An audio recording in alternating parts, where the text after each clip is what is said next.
Le Togo présente aujourd'hui toutes les caractéristiques d'une république bananière. Dans un pays où le pouvoir s'exerce sans humilité, il détruit tout ce qu'il touche. Lorsque toutes les institutions sont inféodées, les contre-pouvoirs sont muselés et les libertés d'expression, d'opinion et de manifestation deviennent des délits. Peut encore parler de paix pour espérer le pain comme l'a claironné le parti au pouvoir lors de la campagne pour les élections communales. Il n'est un secret pour personne. Le Togo présente aujourd'hui toutes les caractéristiques d'une république bananière où toutes les institutions sont entre les mains d'une seule personne. C'est clair, depuis l'avènement de la 5e République, Faure Gnassingbé avec les prérogatives de président du Conseil s'est octroyé les attributs d'un souverain autoproclamé. Il est devenu incontournable, le seul qui désigne qui doit occuper quelle autre fonction à la tête de l'État. Que ce soit le président de la République, les gouverneurs de région ou ministres, qui doit être député, sénateur ou maire, il est le seul à décider à ce jour.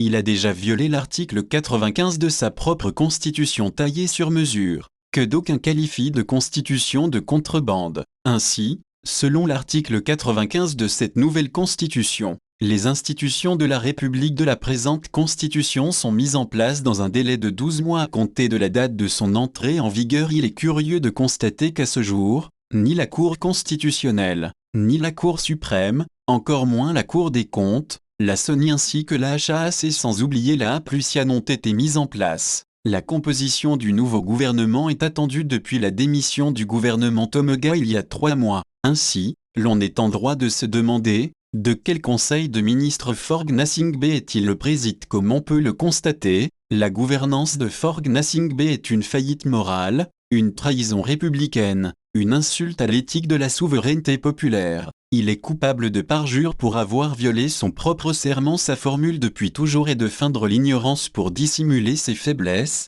son incurie, sa lâcheté et sa couardise pour échapper à sa responsabilité face à toutes les bavures policières et militaires, les violences et violations des droits de l'homme, sur la base d'un coup de force permanent. Or, tout le monde sait qu'il est le seul maître aux commandes et détient toutes les manettes du pouvoir qu'il exerce par la brutalité et la peur. On comprend l'évidence de la conception du pouvoir de Faure Gnassingbé à travers la métaphore tirée de la tradition kabyle selon laquelle les chiens qui aboient ne font pas trembler un lion. Cette conception qui dénote d'une posture jusqu'au boutiste insinue que le pouvoir de Faure Gnassingbé est inattaquable, une illusion d'un pouvoir qui tient. Le vrai constat, c'est qu'après 20 ans de pouvoir, tous les indicateurs clignotent au rouge. La question fondamentale qu'il faut se poser est, où va le Togo sur le plan politique, économique et social? En effet, sur le plan politique, le Togo est plus divisé qu'il y a 20 ans. Les événements du mois de juin 2025 montrent à suffisance que le Togo est au bord de l'implosion à cause des inquiétantes dérives dictatoriales du régime de Faure Gnassingbé. Le rejet de la 5e République par une grande majorité du peuple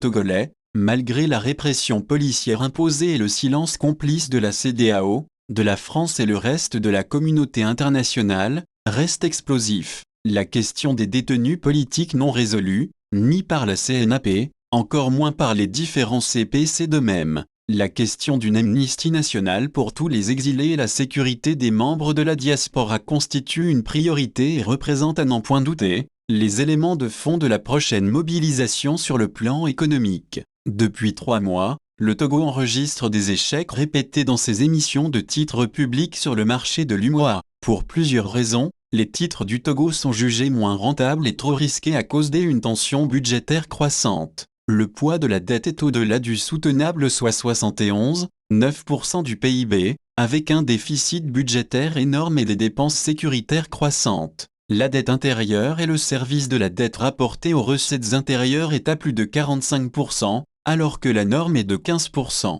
C'est la dernière étape avant l'écrasement, ce qui crée un effet boule de neige et qui rend perplexe les investisseurs qui se désengagent de notre pays. Aussi, la note de l'agence de notation Moody's évaluée à CA1 avec une perspective négative, ajoutée à une balance commerciale déficitaire de plus de 52%, montre un tableau peu reluisant et ne rassure plus les bailleurs de fonds. C'est la raison de la précipitation avec laquelle le pays s'est engagé avec le FMI pour une évaluation des finances publiques en ce qui concerne le profil de risque au cours de ce mois d'août 2025. Il faut noter que depuis un temps, le profil de risque de notre pays s'est de plus en plus dégradé, ce qui oblige désormais le pays, pour tous nouveaux emprunts, doit soit recourir à un financement très coûteux ou à un reprofilage de sa dette.